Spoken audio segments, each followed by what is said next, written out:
ഈ ഇന്നിപ്പോൾ യൂത്ത് കോൺഗ്രസും BJP നടത്തിക്കൊണ്ടിരിക്കുന്നത് കേരളത്തിലെ ഗവൺമെൻറ്റിനെ ഏത് തരത്തിലും ആക്രമിച്ച് ഗവൺമെൻറ്റിനെ ദുർബലപ്പെടുത്താൻ വേണ്ടിയുള്ള ശ്രമത്തിൻ്റെ ഭാഗമായിട്ടാണ്.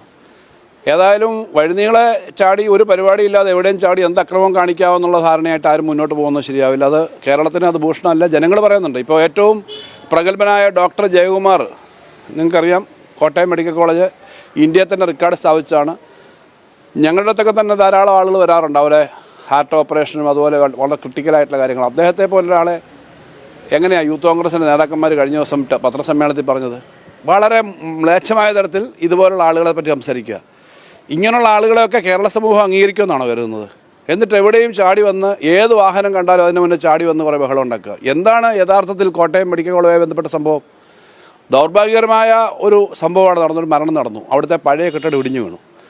67 വർഷത്തോളം അല്ലെങ്കിൽ വളരെ പഴക്കമുണ്ടായിരുന്നൊരു കെട്ടിടമാണ്. ആ കെട്ടിടത്തിനകത്തുനിന്ന് അവിടെ വീണു.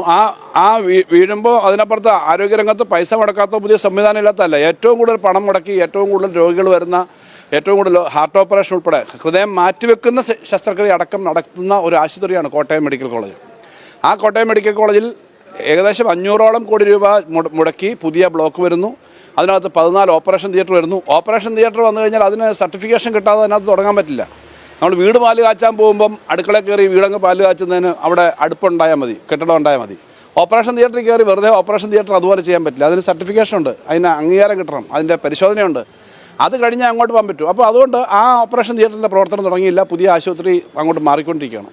ഈ സംഭവം ഉണ്ടായി. നമുക്കെല്ലാം വിഷമമുണ്ടാണ് ഒരാൾ മരണമടയുന്നത്. ബഹുമാനപ്പെട്ട മന്ത്രി, ആ മന്ത്രി മാത്രമല്ല മന്ത്രിമാർ ആ വീട്ടിൽ പോയിരുന്നു. ആ വീട്ടിലെ രക്ഷകർത്താക്കളെ കണ്ടു, മക്കളെ കണ്ടു, എല്ലാവരും. ആ നാട്ടുകാർക്കെല്ലാം വിഷമമുണ്ട്. ഇവർക്ക് വിഷമമല്ല, യൂത്ത് കോൺഗ്രസിനും BJPക്കും ഒക്കെ ഇതൊരു ആഘോഷമാണ്. ഒരു മരണത്തെ ആഘോഷമാക്കാൻ വേണ്ടിയിട്ട് എന്തിനാണ് അവർ സമരം ചെയ്യുന്നത്? ബസ് പോകുമ്പം, ട്രാൻസ്പോർട്ട് ബസ് പോകുമ്പോൾ ഒരു അപകടം ഉണ്ടാവാം, ഒരു കെട്ടിടം ഉണ്ടാകുമ്പോൾ ഒരു അപകടം ഉണ്ടാവാം, ഏത് സ്ഥലത്തും ഒരു അപകടം ഉണ്ടാവാം. എത്രയോ അപകടങ്ങൾ ഉണ്ടാവുന്നു.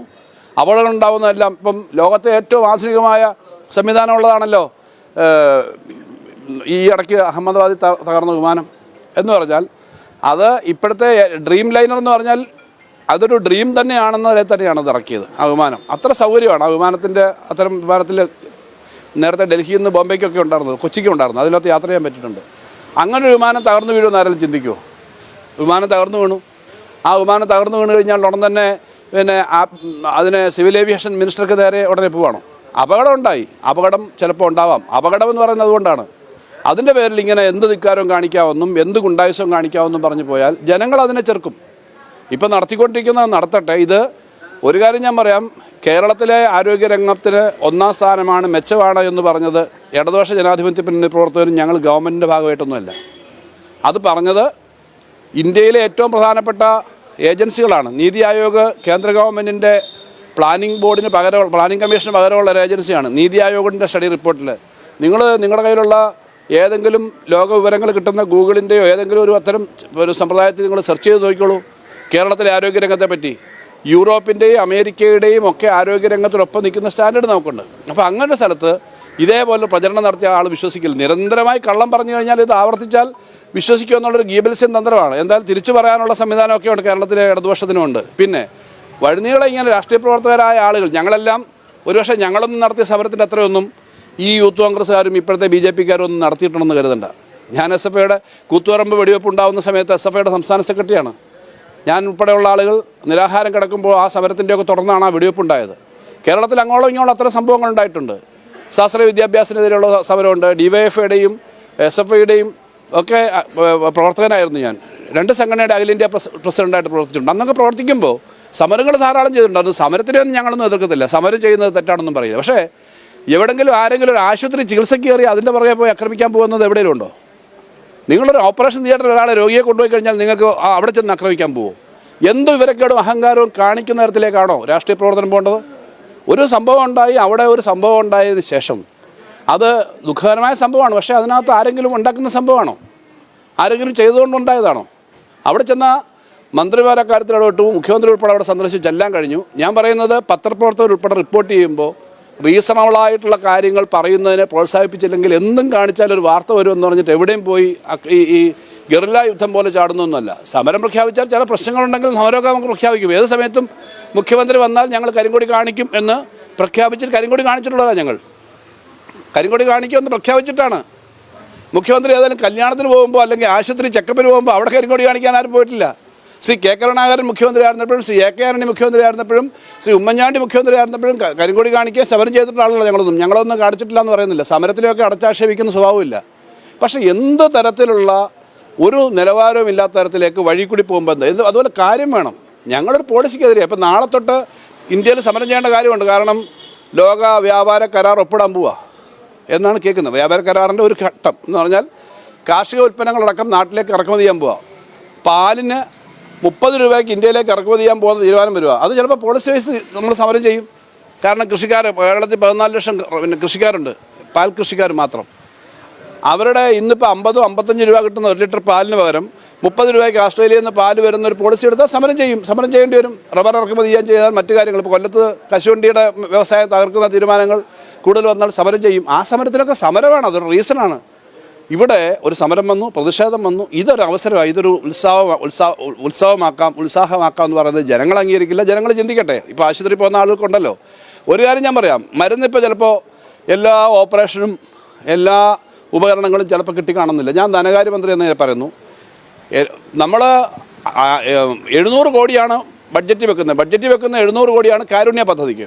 1400 കോടിയാണ് കഴിഞ്ഞ വർഷം കൊടുത്തത്. അപ്പം നമ്മൾ വെക്കുന്ന പണത്തിനേക്കാളും അധികം ആവശ്യം വരുമ്പോൾ അതനുസരിച്ച് ചിലവാക്കൂ. പക്ഷേ എല്ലാ വർഷവും 100% ചിലവാക്കിയിട്ടുണ്ട്. ഉമ്മൻചാണ്ടി സർക്കാരിൻ്റെ കാലത്ത്, ആന്റണി സർക്കാരിൻ്റെ കാലത്ത് നിങ്ങൾ പഴയ പത്രം എടുത്ത് നോക്കിക്കോളൂ, മനോരമ പത്രമോ മാതൃഭൂമി പത്രം എടുത്ത് നോക്കിക്കോളൂ, ദേശാഭിമാനി എടുത്ത് നോക്കണ്ട. അന്ന് ആശുപത്രി മരുന്നില്ലാത്തതിനെ പറ്റി വാർത്ത വരും. മരുന്നില്ലാത്ത എന്തൊക്കെയാണ്? പാരാസെറ്റമോൾ ഇല്ല, പെൻസിലിനില്ല, ഇൻസുലിനില്ല. ഇപ്പോഴും മരുന്നില്ലാത്തതിനെ പറ്റി ചിലപ്പോൾ വരും. എന്താ ഇല്ലാത്തത്?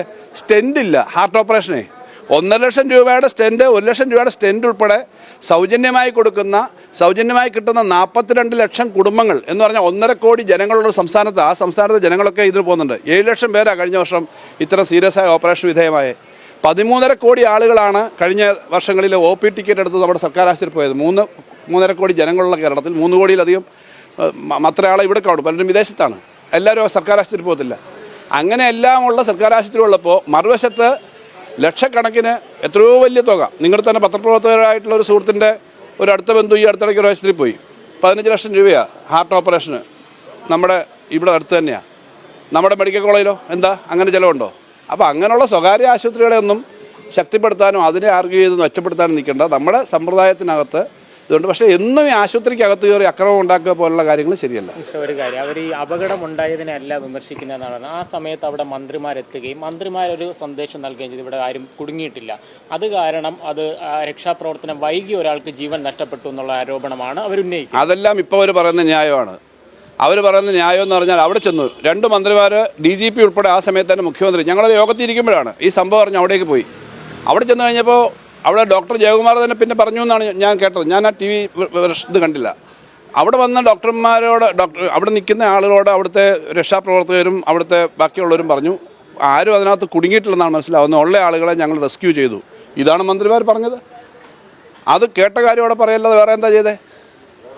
അപ്പോൾ ഇത്തരം ഒരു കാര്യം പറയുമ്പോൾ അതുപോലുള്ള കാര്യങ്ങൾ പിന്നെ കേട്ടത് റിപ്പോർട്ട് ചെയ്തതിന് അവരെ എങ്ങനെ കുറ്റപ്പെടുത്തുന്നത്?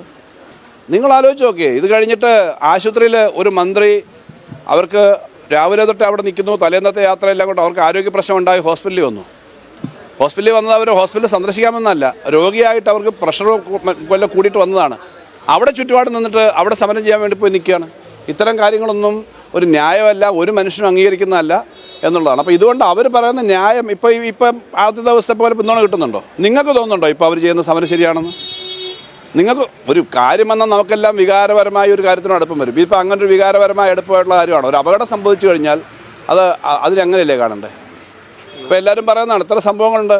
ഇപ്പോൾ ഒരു സ്റ്റാമ്പീഡ് നടന്ന് 10-12 കുറച്ച് ആളുകൾ മരിച്ചല്ലോ ബാംഗ്ലൂരിൽ, പലരും പറഞ്ഞതാ. ആ സംഭവത്തിന് ഉടനെ അവിടെ പോയ ഡെപ്യൂട്ടി ചീഫ് മിനിസ്റ്റർ രാജിവെക്കണമെന്ന് ആരും പറഞ്ഞില്ല. വാസ്തവത്തിൽ പോലീസ് അനുവാദം കൊടുക്കാതാണ് അവർ ചെയ്തത്. കർണാടകത്തിലെ IPLൻ്റെ ആഘോഷം. അവിടെ പോയി അനുവാദം കൊടുക്കാത്തടത്തൊരു മന്ത്രി പോയി ഇരിക്കാനും പാടില്ല. അനുവാദം കൊടുത്തില്ലെങ്കിൽ പിന്നെ മന്ത്രി അവിടെ പോയി ഇരിക്കാറില്ല. ആരും പറഞ്ഞില്ലല്ലോ അങ്ങനെ ഒരു അപകടം ഉണ്ട്. അതെന്ന് പറഞ്ഞാൽ അങ്ങേറ്റം മനുഷ്യനിർമ്മിതമായ അപകടമാണല്ലോ. എന്തും പറയുന്നത് ജനം വിശ്വസിക്കുന്ന കരുതരുത്. കാരണം ഞങ്ങളുമൊക്കെ ഈ ജനത്തിനിടയിൽ പ്രവർത്തിക്കുന്നവരും പ്രവർത്തിച്ചൊന്നാണ്. ഇപ്പം ഗവൺമെൻറ്റിൽ മന്ത്രിമാരായിരിക്കുന്നവർ അനന്തകാലം മന്ത്രിമാരായിരിക്കുന്നവരല്ല. മന്ത്രിമാർ സാധാരണ ജനങ്ങളെ പോലെയാണ്. മന്ത്രിമാരും പാർട്ടി പ്രവർത്തകരും സാമൂഹ്യ പ്രവർത്തകരുമാണ്. അപ്പോൾ ഇതെല്ലാം അറിയുന്ന ആളുകളാണ്. അതിനകത്തൊന്നും സാധാരണ ജനങ്ങളെക്കാളും ഒരു വ്യത്യസ്തതയില്ലാതെ പെരുമാറുന്നവരാണ് കേരളത്തിലെ മന്ത്രിമാരും ഗവൺമെൻറ്റിൻ്റെ ഭാഗമായിട്ടുള്ളത്. അപ്പോൾ അതുകൊണ്ട് ഇങ്ങനെ കാണിക്കുന്ന ഏറ്റവും തെറ്റായ പ്രചരണമായി പോകുന്നത് അവസാനിപ്പിക്കേണ്ടതാണ്. അതായത് ഇങ്ങനൊരു അബദ്ധം അവർക്ക് പറ്റിപ്പോയി. ഇനിയെങ്കിലും ഇത്ര അബദ്ധം തുടരാതിരിക്കുക നല്ലത്.